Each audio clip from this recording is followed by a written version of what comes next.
Hi, this is a 6-part tutorial series to make a complete platformer game in Gamemaker. The game we're making in this series includes momentum-based movement, wall jumping, a save and load system, and everything you need to make your own platformer game. The goal is to help you learn about Gamemaker and what you can do in this app with relatively simple code. My name is Dr. Sky, and I'm a professor of digital media arts at the University of St. Thomas in St. Paul, Minnesota. This is part 5. In this video, you will learn how to add a title screen and a save and load system. Before we start, let's rename the splash script because later in this video we're going to be moving its location. So go to scripts where it says splash, rename, and we're going to call it initialize. Now be sure to open that script and change the name of this function also to initialize so that they match. In our splash room, in the creation code, remove this entirely. We don't need anything in the splash room creation code for now. We're going to make a button that does that for us. We're going to duplicate our splash room and name it r_title. We still want the splash room to be our landing page, our sort of home room that gets loaded up first. And I'll explain why in a bit. But now we have our splash room and our title room. In both our splash and our title, make sure to add an instances layer called player, because that's how our transition system works. The transitions get created in the player layer. So to make sure those transitions work here, we need to add a player layer. Now we're going to add some start screens. Close that. There we go. In now newly named initialize script, remove where it says room go to R level 1. We're going to have a button do that for us. The R splash room is important really only for HTML5 web games, which are the kind of games that I make. So that's why we're adding it. The reason being is that a lot of stuff, such as audio, doesn't play in an HTML5 game unless your mouse is actively clicked or selected as a page. And so we have the splash screen as a place to ensure that the players have clicked in our game before it goes to the title room. And in our title room, players can start a new game, load a previous game, and delete their saved game. And these are save files that actually will get saved on players' computers, even though it is a web game. So first, for the button in the splash screen that will take us to the title screen, create a new sprite called s_button. And we're going to have this sprite literally just to be able to see where we place it in the room. Change the size to 200 pixels wide by 60 pixels tall. Apply. Set the origin to middle center and edit the image and really fill it in with any color you'd like. I'll make this yellow. There we go. Create a new object. Call it O_button_splash. And assign our button sprite. Before you do anything else, open our splash room and in the instances layer, drag O_button_smash in there. Oh, O_button_splash in there. There we go. Back to this object editor, we need to set some variables. So in the create event, write x equals display get GUI width divided by 2. Y equals display get GUI height divided by 2. This just sets the x and y position of the button to the middle of the screen. x1 equals x minus sprite width divided by 2. y1 equals y minus sprite height divided by 2.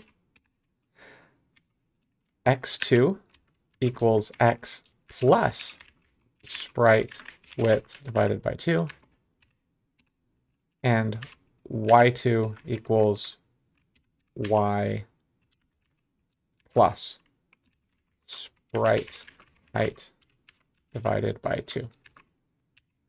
And hover equals false. The x and y positions are set to the center of the screen, and the numbers for the variables x1, x2, y1, y2 give us the coordinates to draw a rectangle later on. And setting a Boolean called hover to false is what's going to let the game know when the mouse is hovering over the button or not, which will play a little sound effect and change the graphics a little bit. So to know when the mouse is hovering over the button, let's add a step event and write if distance to point of mouse X and mouse Y is less than or equal to 0. Distance to point is a fantastic function, by the way.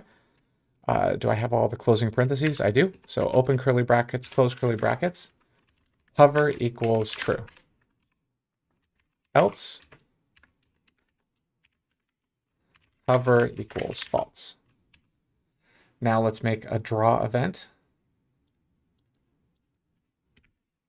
And we would normally write draw self at the top if we wanted to use a sprite, but since we don't need to see the sprite, we just have that yellow rectangle to see where we place it in the room, the draw event will turn off the sprite and just draw whatever we write here instead. So we don't need to write draw self here like normal. Let's just ignore that entirely.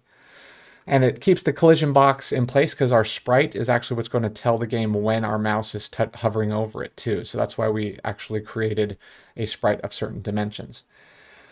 For the button text, let's start with this, a comment button text. Draw set H align FA center. Draw set V align FA middle. Draw set font F buttons. F buttons. Oops, we have not made a new font called F buttons. Let's go to fonts. Right now we have default, but we're going to create a new font and call it F underscore buttons. I'm going to change mine to the same typeface as default. It's our default font, which is on Windows Consoles. Oop, not Comic Sans. If you're using a Mac, then I recommend the Menlo font, M-E-N-L-O. And I'm going to change the size to I'm going to change the style to bold and the size to 16. We can always change that later. Now back to this draw event. This should change. Yep, it recognizes it now. Now we're going to write some stuff. We'll write if hover is false, open curly bracket, close curly brackets, else, open curly brackets, close curly brackets. Everything else we're going to write in this if and else statements. For when the hover is false, which is this first one, write draw set color C aqua, draw rectangle x1, y1, x2, y2. And we want it to be an outline, an actual outline, so I'm going to write true. Draw text, x, y, click to begin. For when hover is true, here in the else statement, write draw set color to be C aqua, draw rectangle x1, y1, x2, y2, and set this one to be false because we don't want it to be an outline. This time we want it to be filled in. And then draw set color C black. I missed a semicolon up here. Make sure these cautions go away. Okay. Draw text. X, Y, click to begin. So very similar, but you'll notice in the draw rectangle that the first one is set as just an outline. The last input is true or 1, while the second one is set to be filled in with color. So let's test it out now. We have a little button here. We hover over it, changes, so the font changes to black, and it changes to a filled in rectangle versus an outline when we hover over it. Now we can make it so when we click the button, it'll take us to the title room, and this is really simple. In this distance to point if statement in the step event, after it sets hover to true, add if mouse check button pressed MB any, sort of any mouse button, double close parentheses, open curly brackets, close curly brackets, fade out our title 0, 0. So this should take us to our title room. Now, before we go on, I just want to check our transition script to make sure we're not messing with any checkpoints here. So if I go to fade out and see where we add target X and target Y, it just changes the global target X and global target Y, which is good, all we want to do. Now there's no player object in our title screen, so we can just put any number here, we can just put 0. So now, when we run the game, when we click, it should fade out and take us to our title room. Now our title room is just black right now, so that is fine. Well, that's our transition script. Remember how versatile it is? We can just add it right here to this mouse button. Very useful. So we're going to use a lot of this code for our title screen buttons, so this is not work wasted. We do have slightly more to do here. Let's add a sound effect to indicate when the button is highlighted or not highlighted. Let's make 2 sounds and import the appropriate sound files. So go to sounds, create sound. Let's call the first sound SND button hover, and import the correct sound, button hover.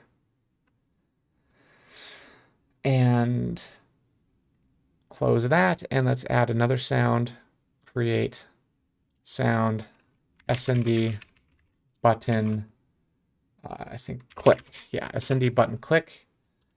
Let's add SND button click.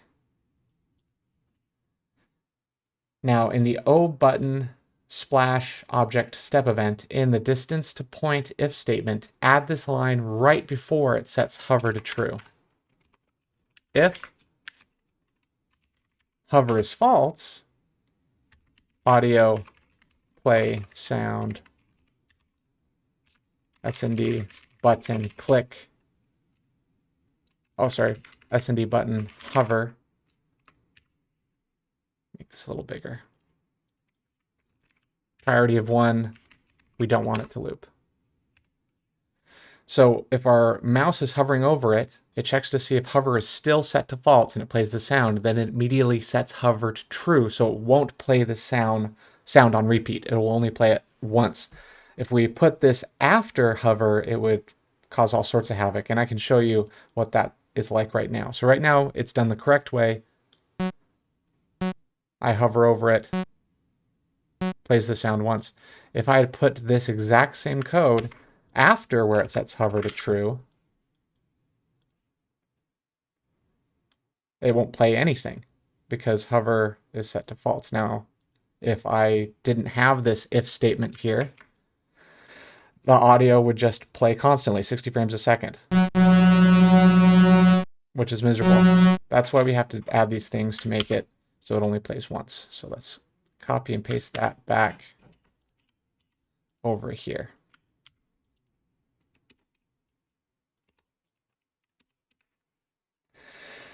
Now, to add the click sound in the mouse check button pressed if statement, which is here, right before it starts the fade out, we can add audio play sound SMD button click 1 false.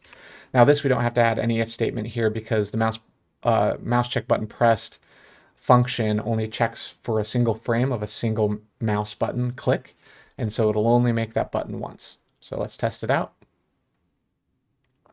So we get our hover sound, and then our click sound fades out. Beautiful. And that's it for the splash screen. Now for the title screen, we can use a lot of the same code for the buttons we'll be adding. So first, let's add a button to start the game. Right-click on O button splash and duplicate it. Rename it O button start. Once again, go to our title room, and the first thing you want to do in the instances layer is to drag that start button in here. So let's do that so we don't forget. So duplicating it allows us to avoid having to copy and paste too much. We don't have to change much to make the start button. We could do a system with like parent and children objects, like we've done with the enemies or the baddies in the game. But it's just, for now, we're just making a quick and fast platformer game. It's not that big of a game, so we can just get away with just duplicating these objects. In O button start, in the create event, all you have to change is to remove this Y where it sets the Y position, because we want to be able to move this button up and down in the room depending on how we design the start, the start menu or title menu. The X, where it sets the X or horizontal position, let's keep that the same because we want it to be in the middle of the room no matter what happens. And in the step event, all you have to do is change where the transition takes you. So keep everything the same. But here where it says fade out to our title, just change it to fade out R level 1. Change target X to be global dot checkpoint X. Change the Y to global dot checkpoint Y. We do this because if we're restarting the game after we've played it for a little bit and checkpoints have been saved with our save and load system, which we're going to implement soon, it'll take us right back to where we touched the last checkpoint. At the beginning of the game, the checkpoint X and Y is just where the player object starts the game, so that's a really safe way to go about it.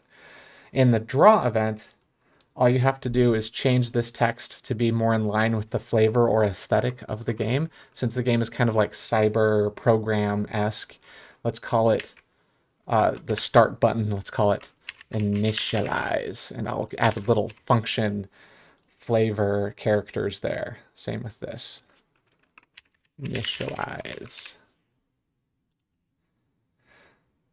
Lastly, in the title room creation code, make sure that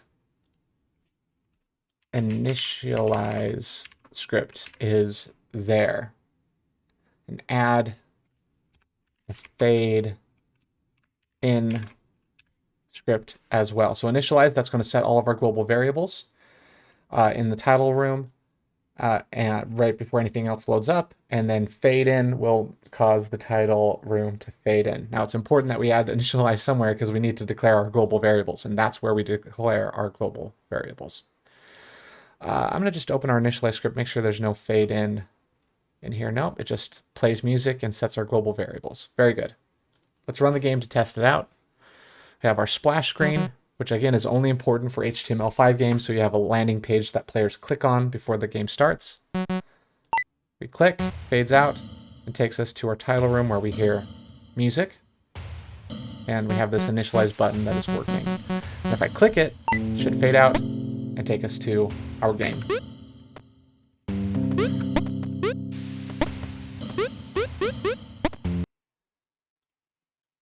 Now let's create a new sprite and call it S title logo. So let me close some of these things here. Okay, new sprite, create sprite S underscore title underscore logo. And this is going to be our logo of the game.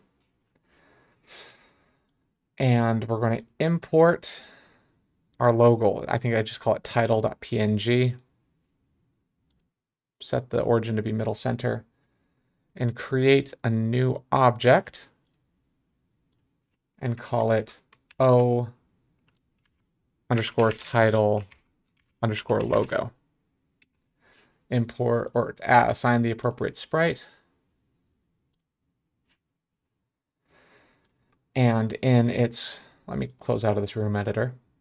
In its create event, we want it to be also set in the middle, x equals room width divided by 2. This will keep it in the center, but you'll also be able to adjust its Y position or vertical position in the room editor. Now, in our title room,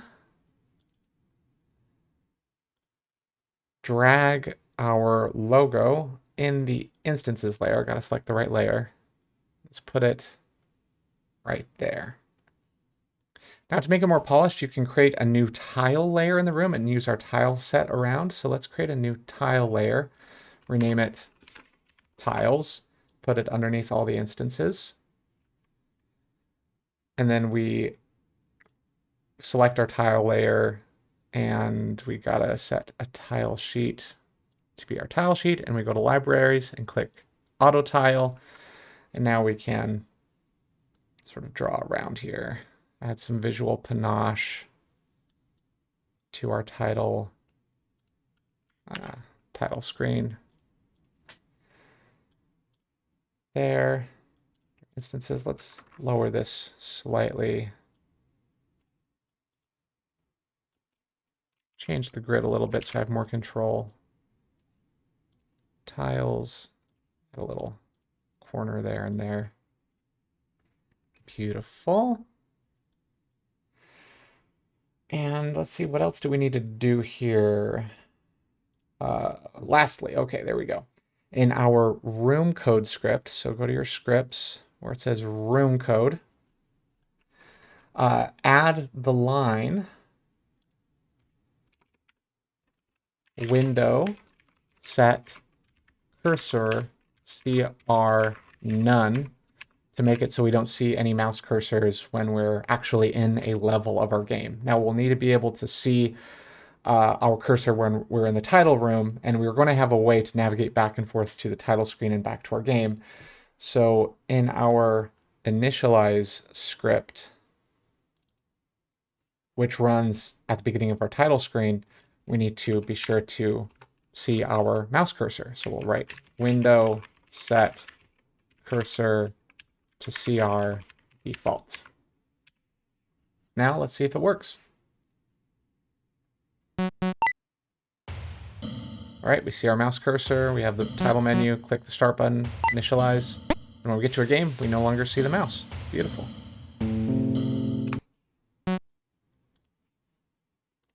Now let's add our save and load system and a button. And we're also going to add a delete current game file button and a save and load system so players can return to the game at different points and continue their game as well as delete their save. To do that, we'll need to write some scripts, a save game script and a load game script. Close that, create a new script. Not sprite, Sky, what are you doing? And I created the sprite in the scripts folder, so I'll delete that. Script, create script. There we go. Call this script save game. Make sure the function has the same name. And you will write the following. If file exists, save.sav, double close parentheses, open curly bracket, close curly bracket, file delete, save.sav.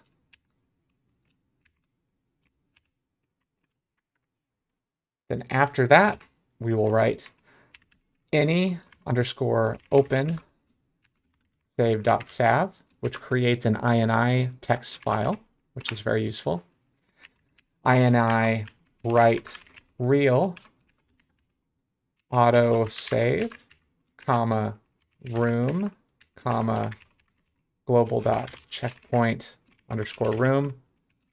I need to make this bigger, which is the story of my life.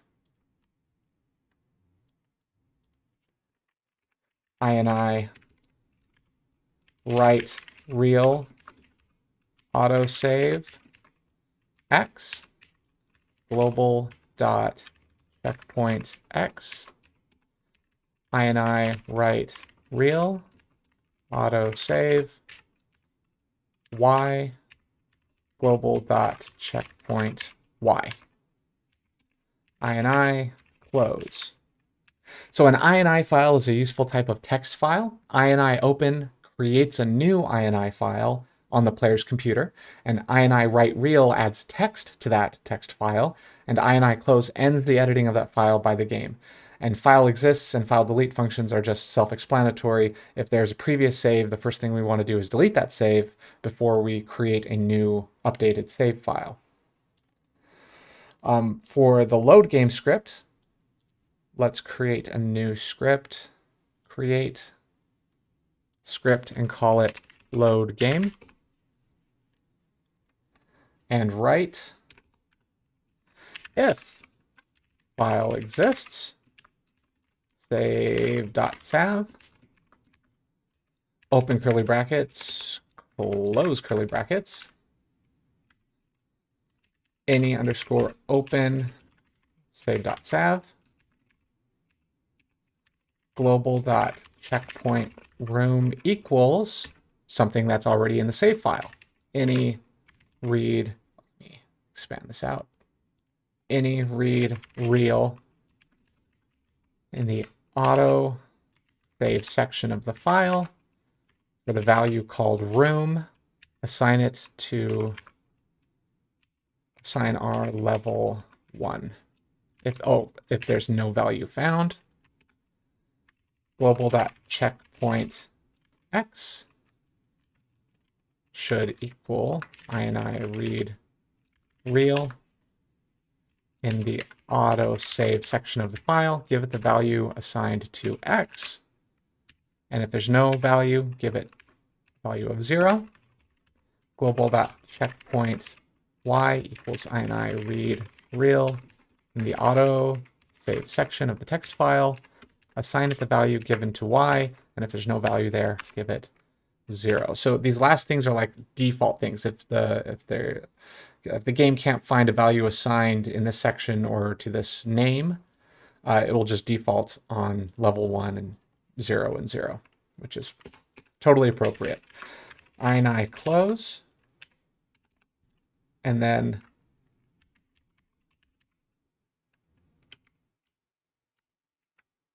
fade out global dot checkpoint room, global dot checkpoint x, global dot checkpoint y. So what this does, it opens the file, gets the right values from that value and assigns them to these global variables, and then initiates a fade out script that will take us to the checkpoint room and send our player object to checkpoint x and checkpoint y. So to test it, we need to choose where the game will use our save game script, and the checkpoints are perfect for that. So close that, open our checkpoint object, and in the step event, where it sets the global variables, right after it sets those variables, add the line save game. In the death script, where it sets the global target variables and the fade out script, we're going to wrap that in an if statement and add an else statement, so the entire script will look like this. There we go. If file doesn't exist, so I add that bang at the beginning, file exists, save.sav, meaning we haven't had a save game yet, we haven't touched a checkpoint, we've just started the game.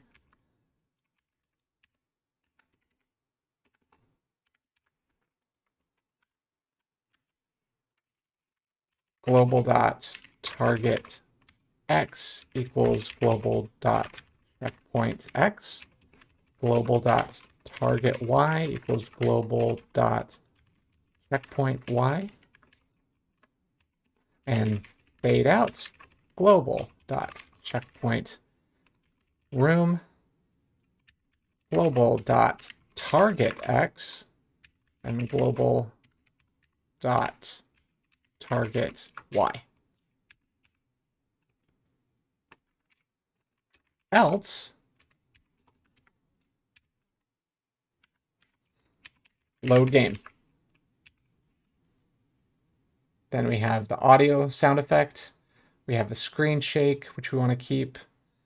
We can get rid of this fade out here because we have our fade out here or here.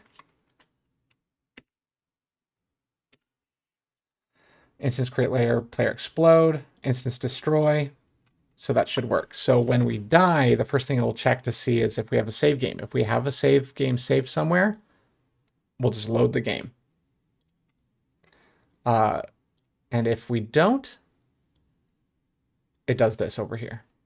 So let's check to see if it works. So what we'll need to do is die before we reach a checkpoint. So right here, restarts the game. And now we need to die after we touch a checkpoint. So that should save the game. And we're back there.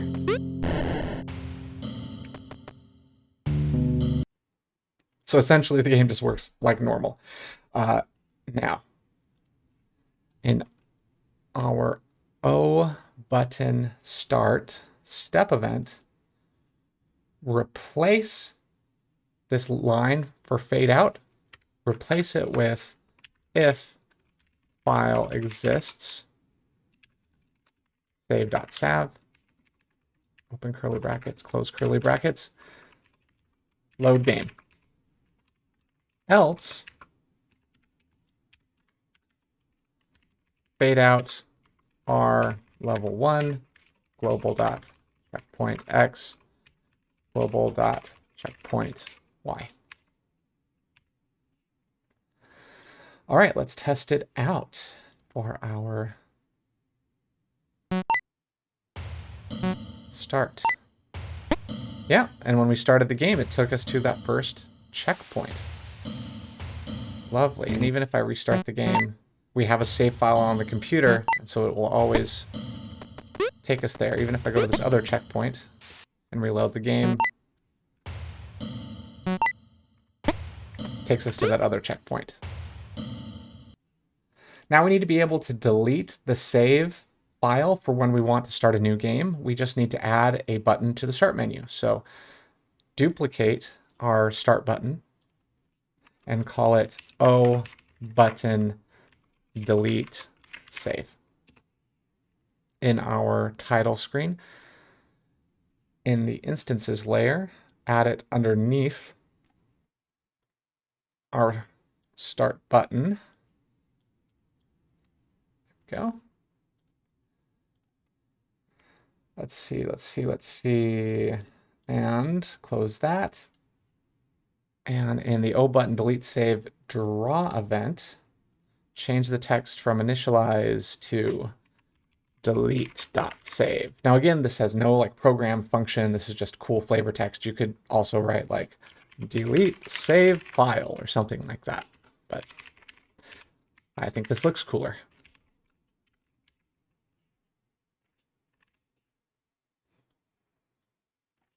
Delete.save. In this draw event, we already changed that. Okay, yeah, and it's step event. We want to delete load game and replace it with file delete save.sav.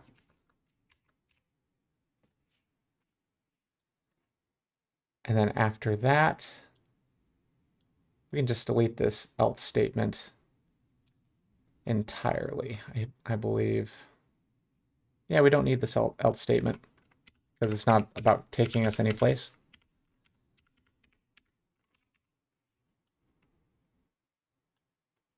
Now we need a closed curly bracket there. And then also right underneath that, where it deletes the file, we can write initialize, which will reset all of our global variables. And then instance destroy, because after we have deleted our save game file, we no longer need a delete save button.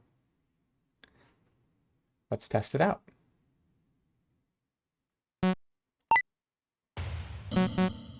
Yep, deletes the save. Let's do one more thing. In the create event at the beginning, before it even gets created, let's write if the file doesn't exist, file exists. So we add that bang at the beginning. If bang file exists, so it checks to see if it doesn't exist. Save.sav, double close parentheses, open curly brackets, close curly brackets, instance destroy. So when this button just gets created in the title screen, it checks to see if there's a save.sav file in existence, and if there's no save file to destroy or to delete, we don't need a delete save button, so it just gets rid of itself right at the beginning. So we should not see it when we start here. No save game file, no delete save button. But if we initialize and get to a checkpoint, reload the game, we have our delete save button again, which takes us to the checkpoint when we initialize, or we can delete it. And initialize takes us to the beginning of the game. We could also make some modifications to check if the player pressed this button on accident. Like in another game that I made, when the player clicks delete save, there's a confirmation question where you have to click yes or no. For this sort of rapid prototyping of a platformer game, we're just going to forget that and just move right on ahead. Let's give the player a way to navigate back to the main menu. In the OPlayer step event, in the game control region,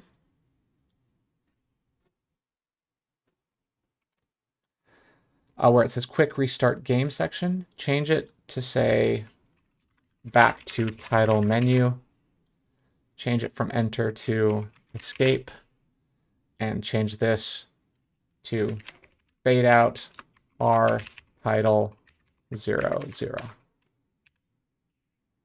Let's test it out. So if we're in the game and hit escape, it'll fade out and take us to the title screen. And our mouse disappears appropriately. Let's get to a save checkpoint, hit escape, takes us back to the title screen, delete save, hit start, everything's working. Let's do one more thing. Since this is part of the title screen, let's add credits to the title screen. Simply create a new object. Name it O_credits. And in a draw event, let's write some credits. So draw set H align, FA center, draw set V align, FA middle, draw set font F default, draw set color C aqua, draw text, double parentheses room width divided by 2, so it's in the middle, comma Y, comma a game/concept. Let's say a game concept/prototype by Sky Laurel Anderson. Draw text, room width divided by 2, Y plus 20, so it's a little lower. SkyLaurel.net. Make sure this caution disappears. Be sure to add it to your title room. Under instances layer, find O credits and put it like right here. And let's see if it's positioned appropriately. It is. It is positioned appropriately. Game concept/prototype by Skylar L. Anderson, SkylarL.net. We have a title menu with a save load system. And in our next video, and it will be our last video, we will add difficulty settings and a difficulty settings menu. Also, an accessibility menu allows us to remap the button inputs for players so they can set the game controls to be anything on their keyboard. So that's called button remapping. So we're going to be doing difficulty settings and button remapping in our next and final video. I will see you then.